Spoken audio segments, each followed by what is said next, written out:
Segala sesuatu di dalam diri kita, gak ada yang baik. Semuanya berantakan, semuanya gak sempurna. Kalau kita sempurna, kita gak perlu Tuhan. Our status before God is not depend on what we do, but on what God has done. Status kita di hadapan Tuhan tidak bergantung kepada apa yang kita lakukan setiap hari. Tapi bergantung kepada apa yang sudah Tuhan kerjakan. Bergantung kepada apa yang sudah Kristus kerjakan bagi kita di atas kayu salib itu untuk menebus dosa kita.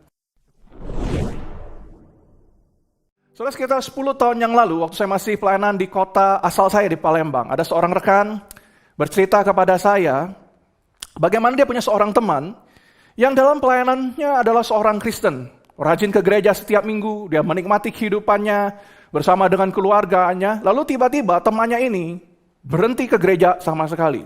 Apa yang terjadi? Maka waktu dia bertanya kepada temannya, kenapa kamu tiba-tiba nggak lagi mau pergi ke gereja?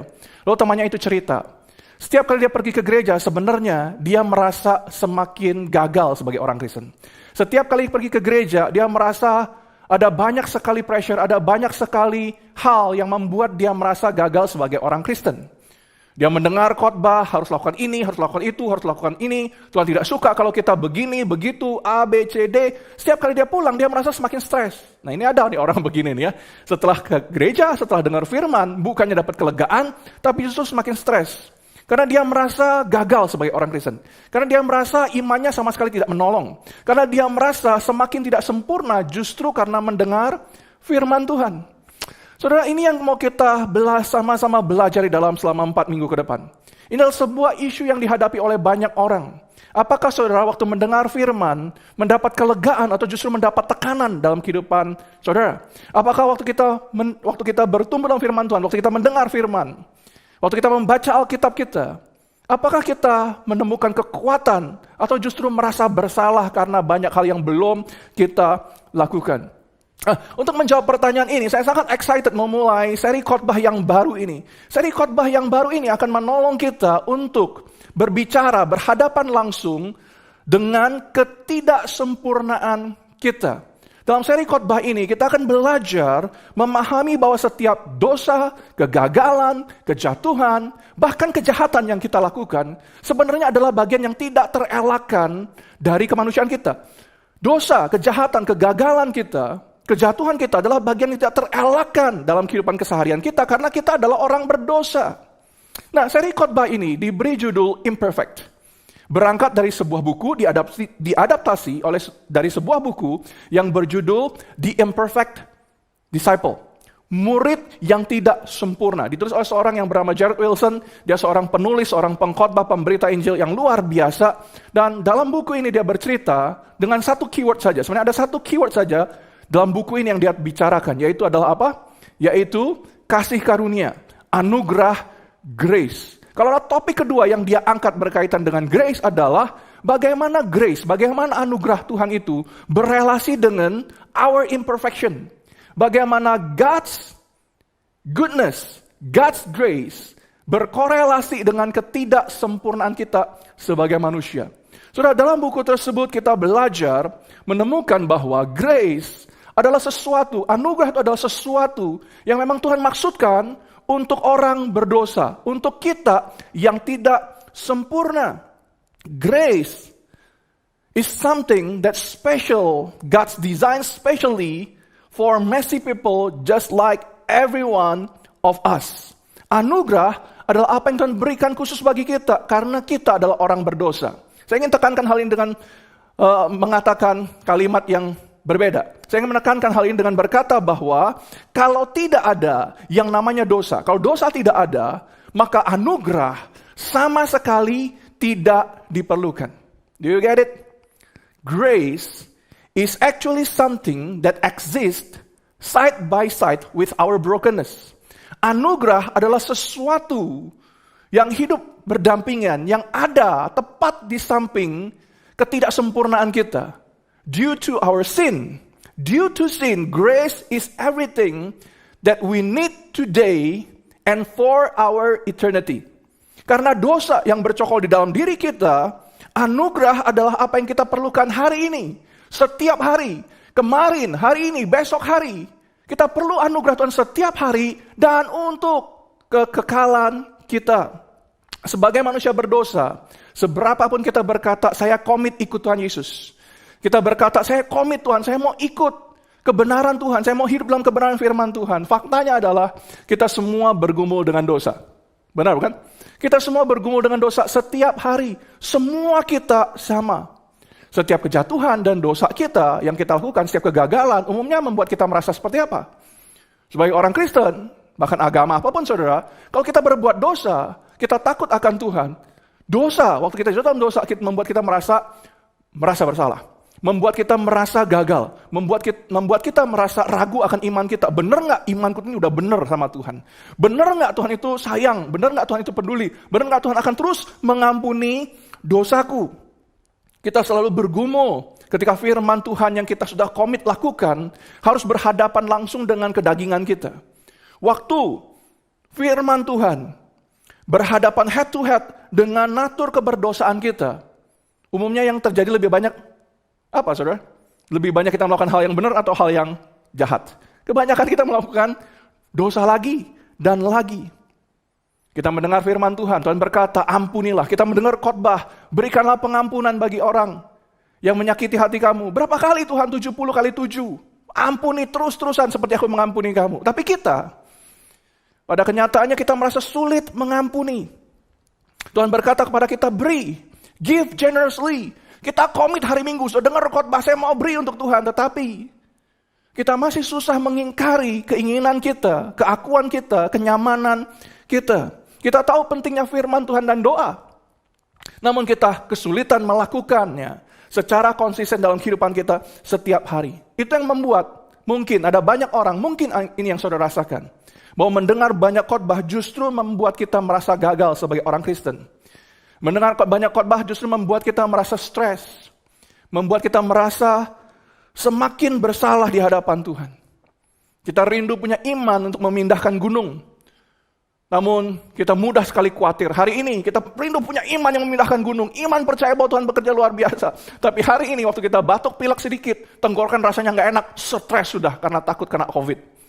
Sudah kita rindu komit pada Kristus. Namun kita terus jatuh lagi dan lagi pada dosa. Jika itu yang Anda rasakan, jika Anda seringkali merasa gagal sebagai orang Kristen, jika Anda seringkali hidup didrive oleh rasa bersalah yang membuat kita hidup jadi rasanya berat di dalam Tuhan, seri khotbah ini adalah untuk Anda, untuk saya, untuk semua orang yang tidak sempurna, untuk semua kita yang bergumul dengan dosa. Jadi jika Anda merasa, saya tidak punya masalah dengan dosa, this sermon series is not for you. Leave your channel, saudara bisa tutup channel ini, saudara bisa matikan YouTube saudara, karena khotbah ini bukan untuk orang sempurna. Namun sebaliknya, jika Anda mengakui ketidaksempurnaan Anda, jika Anda mengakui kelemahan kita, keterbatasan kita, dan rasa frustasi kita melawan dosa, khotbah ini adalah untuk kita semua. Yuk kita bareng-bareng belajar. Kita mau belajar sebagai orang imperfect yang mengandalkan Tuhan. Sebab gospel is only meant for imperfect people. Injil hanya dimaksudkan untuk orang yang tidak sempurna. Amin. Amin. Nah, saudara, hari ini kita mau belajar, memulai seri khotbah ini, belajar dari Roma pasal 7 dan Roma pasal 8. Di Roma pasal 7 dan 8, kita akan menemukan betapa Paulus sendiri, hamba Tuhan yang luar biasa itu, bergumul akan hal yang sama dengan kita. Kalau Paulus saja, pengkhotbah yang luar biasa, hamba Tuhan yang sangat powerful itu bergumul dengan dosa, apalagi kita. Paulus hidup dalam ketegangan setiap hari. Dia hidup dalam ketegangan antara yang baik dan buruk, benar dan salah. Paulus hidup dalam ketegangan antara yang kudus dan yang tidak kudus. Paulus hidup dalam ketegangan antara keinginan rohnya untuk dekat dengan Tuhan. Pada saat yang sama, dia harus berhadapan dengan kedagingan yang menarik dia terus turun ke bawah, jauh dari Tuhan. Roma pasal 7 ayat 18, demikian firman Tuhan, saya bacakan. Sebab aku tahu baik bahwa di dalam aku, kata Paulus, yaitu di dalam aku sebagai manusia, tidak ada sesuatu yang baik. Paulus berkata di dalam dirinya, yang memberitakan Injil, melakukan pelayanan, dia seorang apologis yang luar biasa. Namun dia berkata, di dalam dirinya aku mengaku, aku tahu, di dalam diriku ini tidak ada sesuatu yang baik. Memang ada kehendak di dalam diriku, tetapi bukan untuk berbuat apa yang baik. Roma pasal 7 ayat 18. Saudara, perikop ini memberikan kepada kita, memaparkan kepada kita dengan gamblang pergumulan banyak orang yang tinggal di dalam dunia. Ini yang kita rasakan, itu juga yang Paulus rasakan. Setiap kita berhadapan dengan dosa setiap hari. Memang sebagai orang Kristen, oleh anugerah Tuhan, kita dibebaskan dari kutuk dosa. Oleh anugerah Tuhan, kita mendengar firman bahwa kita sudah merdeka dalam Kristus. Tapi faktanya, waktu kita hidup dalam keseharian kita membangun bisnis kita hidup dalam pekerjaan kita, dalam membangun karir profesional kita menemukan bahwa kita berhadapan dengan dosa dan kita seringkali gagal dalam kehidupan kita untuk menyenangkan hati Tuhan. Kita seperti berada di dalam medan perang setiap saat. Selalu ada peperangan antara yang baik dan yang jahat. Selalu ada peperangan antara yang kudus dan yang tidak kudus. Selalu ada peperangan antara keinginan roh kita dan kedagingan kita. Selalu ada peperangan antara terang dan kuasa kegelapan. Dan inilah yang Paulus bicarakan. Manusia di bawah kutuk dosa, kata Paulus, tidak mungkin menyelamatkan diri kita sendiri. We just can't. Paulus berkata di dalam Roma pasal 7 ayat 14. Aku adalah orang yang bersifat daging. Aku bersifat daging. Aku terjual di bawah kutuk dosa. Aku bersifat daging. Aku dihimpit. Aku dikuasai. Aku terpenjara oleh karena dosa di dalam diriku. Sekalipun kita orang Kristen, kita nggak bisa bangga berkata kita lebih kudus daripada orang lainnya. Benar apa benar? Sekalipun kita ikut Kristus, kita masih saja gagal. Karena apa? Karena kuatnya kedagingan kita menarik kita jauh dan jatuh dari kebenaran Tuhan. Karena itulah Paulus merasa putus asa. Banyak orang merasa putus asa. Saudara dan saya mudah sekali merasa putus asa melawan dosa. Ini juga adalah apa yang Yesus sebenarnya katakan. Bahwa roh penurut daging lemah. Kita menghidupinya, kita melewatinya, kita mengalami roh penurut daging lemah itu setiap hari. Benar gak ya? Nah saudara, hari ini kita mau lanjutkan Roma pasal 7 tadi ayat 21 sampai dengan 26. Saya rindu saudara membuka Alkitab saudara. Di rumah, di space Anda, di situasi Anda hari ini, saudara buka Alkitab saudara, menggunakan Alkitab saudara, atau menggunakan handphone saudara, buka Alkitab saudara. Saudara baca ayat 21 sampai dengan 26 dalam hati, dan saya akan membacakannya dari sini. Saya akan membacakannya tidak persis sama dengan Alkitab yang saudara punya, tapi saya akan membacakannya dengan menyederhanakannya ayat per ayat. Supaya kita lebih mudah mengerti situasi hati Paulus dan apa yang dia alami, apa yang dia rasakan. Humannya Paulus. Dan kita mau baca bersama-sama. Saya bacakan untuk saudara, dalam terjemahan saya, dalam penafsiran saya, ini sebenarnya yang Paulus katakan. Roma 7 ayat 21 sampai 26. Paulus akan berkata, ketika aku ingin berbuat baik dan menghidupi kebenaran, ada si jahat di dalam diriku yang menghambatku melakukannya. Dalam hatiku aku suka akan hukum Allah. Dalam hati aku suka akan Taurat Tuhan. Tetapi dalam dagingku ada hukum lain. Dalam dagingku ada hukum lain yang menjadikan aku tawanan. Yaitu hukum dosa, jerat dosa. Aku celaka, aku betul-betul celaka, kata Paulus. Apa yang kurindukan dan apa yang kulakukan tidak berjalan beriringan. Apa yang ingin kulakukan dan apa yang benar-benar kulakukan itu tidak berjalan seirama. Selalu ada dua sisi yang tarik-menarik di dalam diriku. Dengan akal budi aku melayani Tuhan, betul. Tetapi dengan tubuh fisikku aku masih melakukan dosa.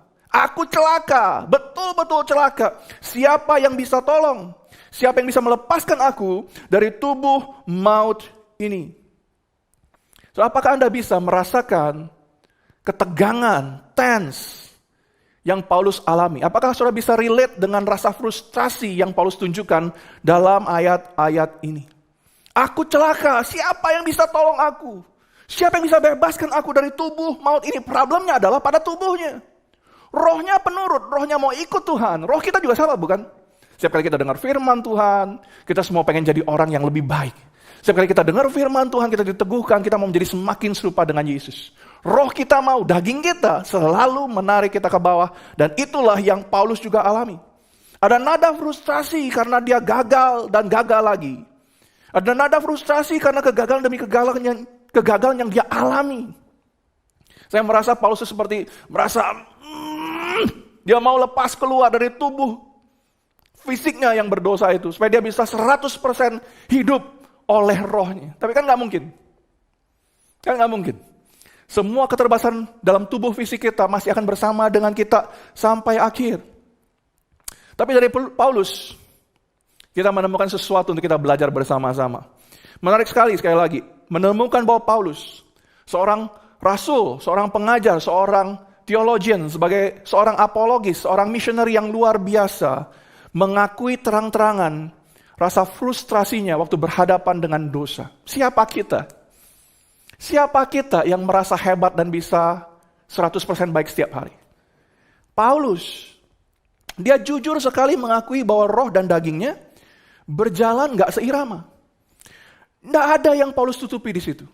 Paulus tidak menutupi apapun. Dia terang-terangan membuka dosanya. Dia openly berbicara tentang betapa gagalnya dia. Dia nggak menjaga gengsi. Dia tidak menjaga nama baik. Dia nggak merasa harus menjaga nama baiknya dengan tampil baik, tampil sempurna, selalu terlihat sempurna. Dia nggak melakukan itu. Dia membuka semuanya. Karena apa? Karena waktu dia jujur dengan dosa dan kegagalannya, baru Paulus bisa belajar mengandalkan anugerah Tuhan. Ayat 24 maksud saya. Paulus terdengar sangat frustrasi. Paulus terdengar sangat jengkel karena dia celaka. Namun ayat ke-25 ada nada yang 180 derajat berbeda dari ayat yang 24. Sekali lagi ayat 24, Paulus terdengar sangat frustrasi karena dosanya. Namun ayat 25, Paulus terdengar sangat tidak sabar untuk bercerita tentang kabar baiknya. Ada rasa frustrasi karena kedagingannya, namun ada kabar baik di balik itu. Bahwa anugerah Tuhan, bahwa Injil adalah sesuatu yang mengubahkan dia, memberikan pada dia jalan keluar dari problem dosanya. Ayat 24 dia frustasi, ayat 25 Paulus terdengar tidak sabar menyampaikan berita Injil. Ayat 24 dia berkata, aku celaka. Siapa yang dapat melepaskan aku dari tubuh maut ini? Ayat 25 langsung berubah. Dia berkata, puji Tuhan, Tuhan Yesus Kristus, Tuhan kita, dialah yang dapat membebaskan aku. Hanya Yesus yang dapat membebaskan aku dari tubuh yang celaka ini. Hanya oleh darah Yesus, hanya oleh Kristus dosa dikalahkan. Hanya di dalam Yesus Kristus kita mampu mengatasi dosa kita. Perjuangan melawan dosa bagi kita orang percaya kita hadapin setiap hari. Dosa itu adalah realita kehidupan kita. Sesuatu yang kita nggak bisa hindarin sebenarnya. Problem kita adalah apa? Problem kita adalah bahwa kita terlalu sibuk untuk terlihat baik. Saya ulang sekali lagi. Hambatan terbesar kita dalam menghidupi kekudusan adalah hambatan kita dalam menghidupi kebenaran Tuhan, menghidupi anugerah Tuhan adalah bahwa kita terlalu sibuk terlihat baik. Kita senangnya pakai topeng. Pakai topeng yang menunjukkan bahwa kita orang yang saleh, kita orang yang dekat sama Tuhan. Pakai topeng yang membuat orang lain terkesan dengan kita karena kita kelihatan orang yang sempurna, orang yang sabar, orang yang murah hati, orang yang baiklah, orang yang bisa menjadi teladan. Tapi kita semuanya cuma pakai topeng. Problem kita adalah kita terlalu sibuk terlihat baik. Dan itu sama sekali tidak menolong. Hanya waktu kita jujur mengakui kelemahan kitalah, hanya waktu kita jujur mengakui dosa kitalah kita dapat belajar mengandalkan anugerah Tuhan. Dari Paulus kita belajar apa yang harus kita lakukan waktu kita stres, waktu kita frustrasi melawan dosa. Dari Paulus kita belajar bahwa yang penting kita lakukan adalah kita tidak terus tinggal di dalam dosa. Kita harus bangkit, kita harus melanjutkan perjalanan rohani kita dengan Tuhan. Karena seberapapun kita jatuh dalam dosa, Tuhan tidak meninggalkan kita. Yesus yang kita percaya, Yesus adalah Tuhan dan Juru Selamat kita, akan terus menyelamatkan kita, menolong kita naik kelas setahap demi setahap. Untuk kita menuju pada dalam proses pengudusan kita sampai kepada kesempurnaan kita waktu kita bersama dengan Tuhan di sorga, di akhir zaman, di dalam kekekalan nanti. Dari Paulus kita belajar waktu kita stres, frustrasi melawan dosa, apa yang harus kita lakukan? Kita harus mengingatkan diri kita bahwa kita sudah dimerdekakan oleh Tuhan, bahwa Tuhan sudah bekerja dan sudah menolong kita. Kita harus mengingatkan diri kita bahwa kita tidak boleh hidup lagi di bawah kuasa dosa. Dan kita berhadapan dengan dosa tidak boleh menyerah. Sama seperti tadi cerita di awal yang saya ceritakan. Seorang rekan yang punya teman meninggalkan gereja karena nyerah.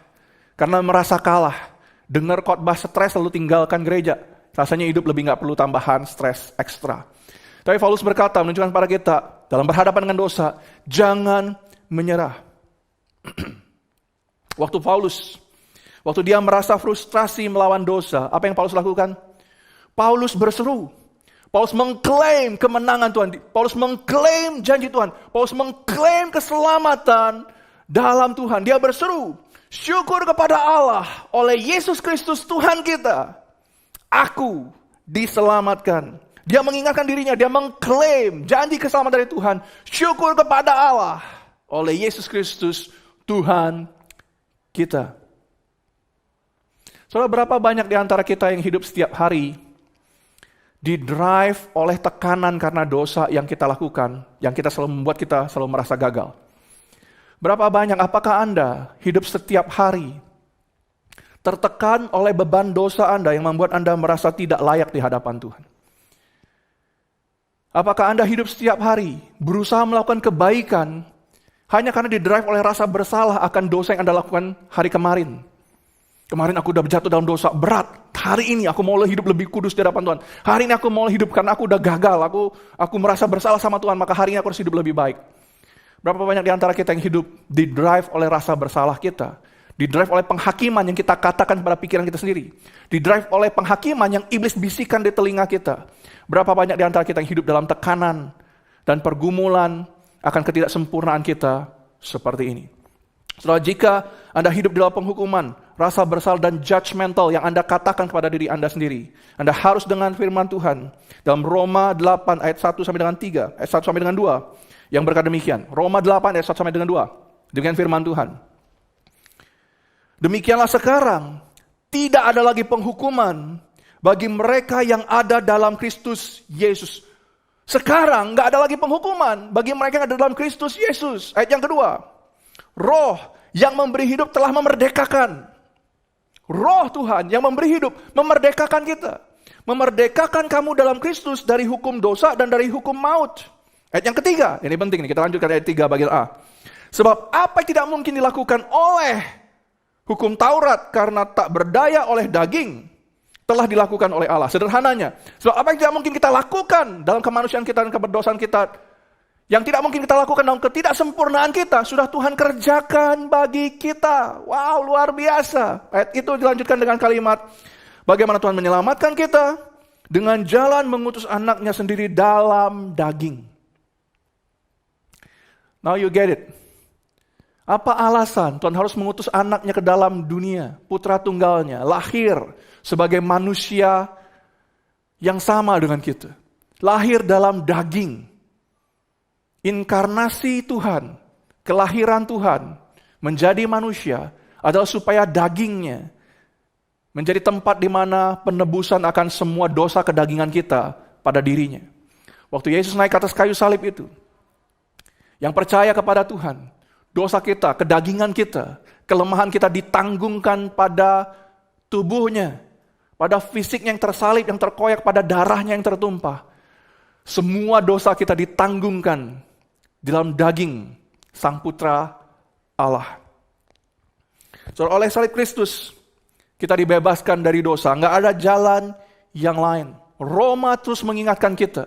Benar, semua orang telah berbuat dosa, semua orang telah kehilangan kemuliaan Tuhan. Roma 3:23. Dan karena kita semua berdosa, kita kehilangan kemuliaan Tuhan, kita harus tahu bahwa upah dosa adalah maut. Karena dosa kita seharusnya pergi kepada kematian kekal, kita masuk neraka, kita dibakar dalam api kekal tersebut. Upah dosa adalah maut. Oleh sebab itulah kita tuh merasa frustrasi. Itu alasannya, saudara. Kenapa kita merasa frustrasi waktu kita gagal berhadapan dengan dosa? It's part of your humanity.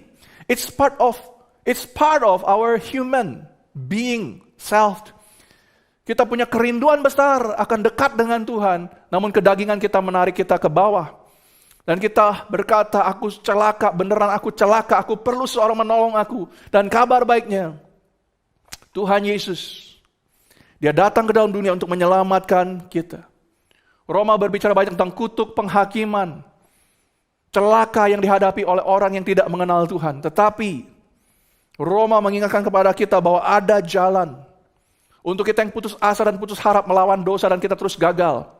Roma mengingatkan kepada kita bahwa Tuhan sudah melakukan sesuatu, membebaskan kita dari segala penghakiman. Tuhan tidak lagi menghakimi dosa kita. Waktu kita percaya kepada Tuhan Yesus, Tuhan tidak lagi berfungsi sebagai iman. Sebagai imam maksud saya, yang terus mengorek-ngorek dosa kita dan menampar kita waktu kita melakukan dosa, supaya kita balik kepada Dia. Tidak. Tuhan tidak lagi berfungsi sebagai hakim, yang membawa kita kepada kehancuran. Dia tidak lagi berfungsi sebagai polisi, seperti polisi, yang terus memperhatikan setiap kehidupan kita, dan menegur kita waktu kita salah. Tidak. Tuhan adalah Tuhan yang mendampingi kita. Dia adalah gembala. Dia adalah Raja, Dia adalah Tuhan yang telah memberikan semuanya untuk keselamatan kita. Maka itulah yang Paulus katakan. Demikianlah sekarang tidak ada lagi penghukuman. Tidak ada lagi penghukuman bagi mereka yang ada dalam Kristus Yesus. Ini kabar baik buat kita. Kenapa Paulus berkata demikianlah sekarang? Kenapa sekarang? Karena Yesus Kristus, Allah telah menjadi manusia. Dia sudah disalib. Dia sudah disalibkan dalam kedagingannya untuk menebus kedagingan kita, keberdosaan kita. Itulah alasan kenapa sekarang setelah semua yang Yesus lakukan, kita tidak lagi di bawah hukuman. Tidak lagi penghukuman. Terlepas dari apapun yang Anda percayai. Terlepas apapun agama yang Anda pegang. Terlepas dari apapun yang Anda percaya tentang Tuhan. Firman Tuhan berkata kepada kita, Alkitab menunjukkan kepada kita clear. Satu-satunya tempat di mana kita menemukan Tuhan yang memberikan semuanya untuk menebus dosa kita. Hanya ketika kita berada dalam Yesus Kristus, kita aman. Saudara, bukan apa yang kita pegang yang menyelamatkan kita. Perhatikan ini. Bukan apa yang kita pegang yang menyelamatkan kita. Tetapi tangan dengan bekas luka paku itulah yang telah terlebih dahulu memegang dan menyelamatkan kita. Saya ulang sekali lagi. Bukan apa yang kita pegang yang menyelamatkan kita. Tapi tangan yang penuh dengan bekas luka paku itulah yang terlebih dahulu memegang kita, menyelamatkan kita. Apa yang kita lakukan, apa yang perlu kita lakukan apa yang kita perlu lakukan adalah kita hanya perlu memegang tangan Kristus. Kita hanya perlu tetap memegang tangan Kristus dalam segala ketidaksempurnaan kita. Kita hanya perlu memegang tangan Kristus dalam segala ketidaksempurnaan kita. So, it's actually okay to not be okay. It's okay to not be okay. Nggak apa-apa kalau kita tidak sempurna. Nggak apa-apa kalau kita terus bergumul dengan dosa. Nggak apa-apa kalau kita tidak bisa hidup begitu sempurna setiap hari. Sebab yang menyelamatkan kita bukan apa yang kita lakukan. Tapi apa yang telah Tuhan kerjakan bagi kita. Apa yang telah Kristus kerjakan bagi kita di atas kayu salib itu. Itulah yang membuat perbedaan. It's okay to not be okay. Lagi dan lagi, firman Tuhan mengingatkan kepada kita betapa kita punya Tuhan yang begitu mengasihi kita. Messy people. Orang yang tidak sempurna seperti kita. Tuhan telah melakukan apapun yang Dia perlukan untuk membawa kita kembali kepada kemuliaan. Untuk menjauhkan kita dari kematian kekal. Untuk membawa kita kepada kemuliaan. Kepada kebahagiaan kekal bersama dengan Tuhan di sorga. Tuhan melakukan apapun karena Dia begitu mengasihi kita. Anugerah, grace, kasih karunia bukanlah hanya untuk orang Kristen saja. Bukanlah hanya untuk orang non-Kristen saja. Anugerah Tuhan, kasih Tuhan adalah untuk semua orang. Orang yang Kristen juga masih hidup dalam dosa. Orang yang Kristen juga, pengikut Kristus juga kita masih harus bergumul dengan dosa kita setiap hari. Kita semua perlu anugerah Tuhan. Bukan dulu waktu kita bertobat. Tapi kita perlu menikmati anugerah Tuhan itu setiap hari dalam perjalanan pertumbuhan rohani kita. Anugerah salib Tuhan Yesus. Karya keselamatan yang Tuhan kerjakan adalah untuk semua orang, even for a pastor like me. Bahkan untuk saya, yang adalah seorang pendeta sekalipun, saya perlu anugerah Tuhan setiap hari. You know what? As a pastor, I'm just as messed up as everyone else. Sebagai pendeta, saya sama hancurnya, saya sama berdosanya, saya sama berantakannya, saya sama tidak sempurna dengan semua orang lain. Saya sama saja dengan Anda di hadapan Tuhan. Gak ada bedanya. Gak ada bedanya. Anda mungkin melihat bahwa seorang Pastor Will, kelihatannya pasti dia lebih, gak ada beban lah kehidupannya. Pasti dia lebih kudus, pasti dia lebih sabar, pasti dia lebih gak punya pergumulan, pasti dia lebih baik. Karena setidaknya pasti dia lebih dekat sama Tuhan, dan dia lebih punya iman dibanding saya. Siapa yang bilang?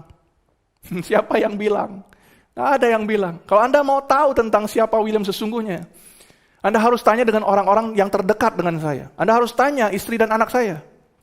Anda harus tanya orang-orang yang paling dekat untuk tahu seperti apa Pastor William sesungguhnya. Kalau Anda tanya kepada Vina dan Faith, istri dan anak saya, apakah Pastor Will adalah orang yang sangat sabar, sesabar itu? Apakah Pastor Will itu adalah orang yang sangat sabar? Kalau tanya sama istri sama anak saya, mereka akan ketawa.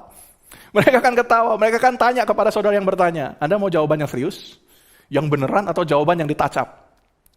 Saudara tangkap maksudnya. Nah, kalau saya bicara tentang pelayanan saya, Anda harus tanya banyak kepada kru member saya. Saya punya kru, saya punya small groups di Cornerstone. Mereka yang paling tahu seberapa buruknya saya.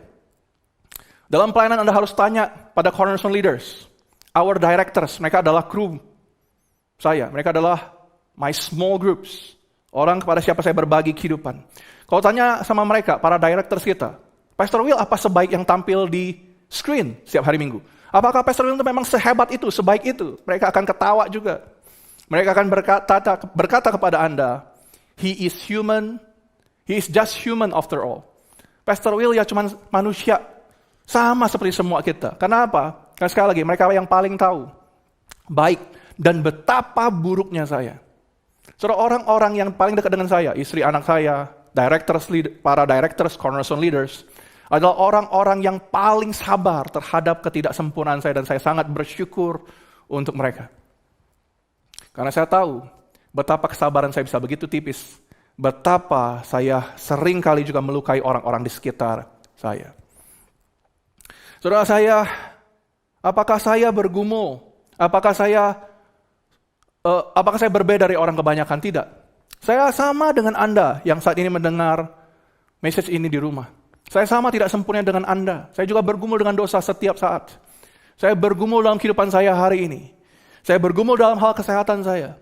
Saya bergumul dalam hal relasi saya karena saya cenderung introvert. Saya susah berbagi. Saya punya problem. Dan saya sesekali melakukan kesalahan, saya melakukan hal yang melukai hati orang. It happens.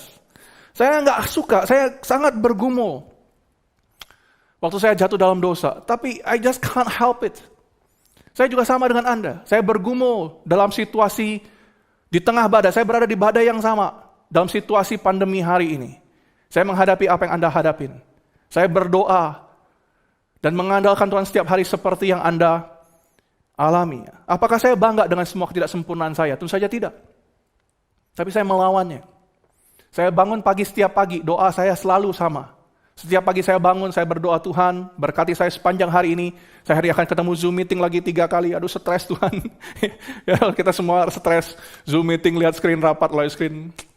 Lalu saya ngomong sama Tuhan hari itu apa yang akan saya lakukan? Saya bisa dengan Tuhan berikan kepadaku hikmat supaya siapapun yang aku jumpai, pertemuan apapun yang terjadi, aku tetap menjadi berkat, aku membawa berkat melalui perkataanku dan bukan kutuk buat orang-orang di sekitarku.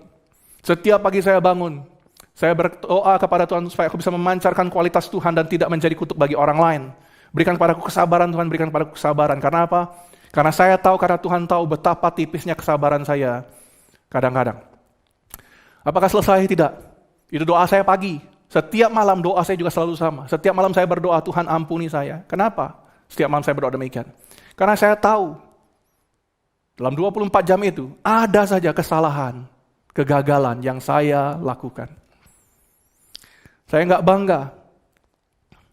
Saya selalu rindu tentu saja menjadi teladan. Saya selalu rindu untuk menjadi orang kudus. Saya selalu rindu untuk menjadi orang yang saudara bisa teladani. Tapi saya selalu jatuh dalam kegagalan. Ada waktunya saya merasa frustrasi. It frustrates me. Keinginan rohku yang ingin dekat dengan Tuhan menjadi berkat seringkali kalah karena kedagingan dan kemanusiaan saya pribadi. Saya berusaha menjadi papa, saya berusaha menjadi suami, saya berusaha menjadi seorang pastor yang bisa menjadi teladan. Saya berusaha menjadi rekan pelayanan yang bisa diandalkan dan sempurna. But I learned it the hard way. Saya belajar dengan cara yang tidak nyaman. Satu hal, saya belajar bahwa mengejar kesempurnaan adalah kebodohan. Saya ulang sekali lagi. Saya belajar the hard way bahwa mengejar kesempurnaan adalah kebodohan. Everything about us is a mess. Segala sesuatu di dalam diri kita, gak ada yang baik. Semuanya berantakan, semuanya gak sempurna. Everything about us, about you and me, is all a mess. But by God's grace, it's okay to not be okay. If we are perfect, kalau kita sempurna, we don't need God. Kalau kita sempurna, kita nggak perlu Tuhan. Our status before God is not depend on what we do every day. Saya ulang sekali lagi. Our status before God is not depend on what we do, but on what God has done for us. Status kita di hadapan Tuhan tidak bergantung kepada apa yang kita lakukan setiap hari. Tapi bergantung kepada apa yang sudah Tuhan kerjakan.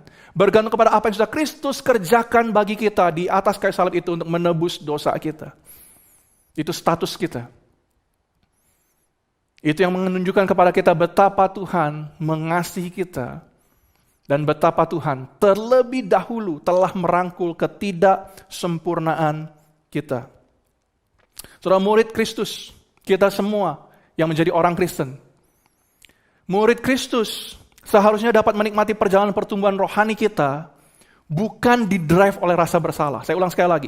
Kita ini hidup setiap hari, kita mau menyenangkan hati Tuhan, seharusnya bukan didrive oleh rasa bersalah karena dosa yang kita lakukan kemarin, tahun lalu yang kita simpan, karena dosa yang kita lakukan berpuluh tahun yang lalu. Sebagai murid Kristus seharusnya kita menikmati perjalanan rohani kita, proses pertumbuhan rohani kita dengan kelegaan, kesukacitaan. Seharusnya kita menikmati pertumbuhan rohani kita setiap hari dengan kesukacitaan dan kelegaan, dengan ucapan syukur, karena kita menikmati anugerah Tuhan yang baru setiap hari. Pemuridan itu bukanlah soal a to-do list. Pemuridan itu bukan soal sebuah daftar hal yang harus dilakukan untuk kita tik, untuk kita centang, untuk kita bisa sampai kepada standar Tuhan. Saya ulang sekali lagi. Pemuridan bukanlah soal sebuah to-do list untuk kita tik dalam perjalanan kita menggapai standar Tuhan. Pemuridan bukan itu. Tapi pemuridan bicara tentang bagaimana kita sebagai murid Kristus menikmati keindahan anugerah dalam proses pertumbuhan, dalam proses pengudusan kita di tengah-tengah dunia yang tidak sempurna ini. Hari ini, mengawali seri khotbah ini, saya rindu mengundang Anda untuk belajar merangkul ketidaksempurnaan kita. Dan waktu kita belajar merangkul ketidaksempurnaan kita, kita juga belajar merangkul ketidaksempurnaan orang-orang yang Tuhan tempatkan di sekitar kita. Nggak ada yang sempurna. Orang bisa melukai kita karena mereka tidak sempurna. Kita juga melukai orang lain tanpa kita sadarin mungkin, karena kita tidak sempurna. Tuhan terlebih dahulu telah merangkul ketidaksempurnaan kita. Saya mengundang Anda hari ini untuk merangkul ketidaksempurnaan kita, karena itulah yang telah Tuhan kerjakan lebih dulu bagi kita. Selama 4 minggu ke depan kita akan belajar Alkitab. Bagaimana merangkul ketidaksempurnaan kita, bagaimana kita bertumbuh dalam ketidaksempurnaan kita. Bagaimana kita bisa berbuah seperti yang Tuhan rindukan dalam ketidaksempurnaan kita. Bagaimana Tuhan mengadres orang-orang yang tidak sempurna di dalam dunia ini. Justru adalah orang-orang yang paling Tuhan perhatikan. 4 minggu ini, Bella boleh menjadi 6 minggu maksud saya. Boleh menjadi 6 minggu yang membangun perjalanan rohani kita ke depan. Tuhan yang kita miliki bukan Tuhan yang senang menghujat dan mengulik-ulik dosa kita. Tuhan yang kita punya adalah Tuhan yang beranugerah, yang menyertai kita dalam segala musim kehidupan kita. Naik dan turun perjalanan iman kita. Yes, adalah benar bahwa Tuhan membenci dosa. Tapi Tuhan sangat mengasihi kita. Dosa ada pada dalam daging kita. Tapi Tuhan mengasihi roh kita yang mencari dan membutuhkan Tuhan. Dan itulah yang Tuhan rindu untuk selamatkan. So, let's take this journey together with God, with our small groups.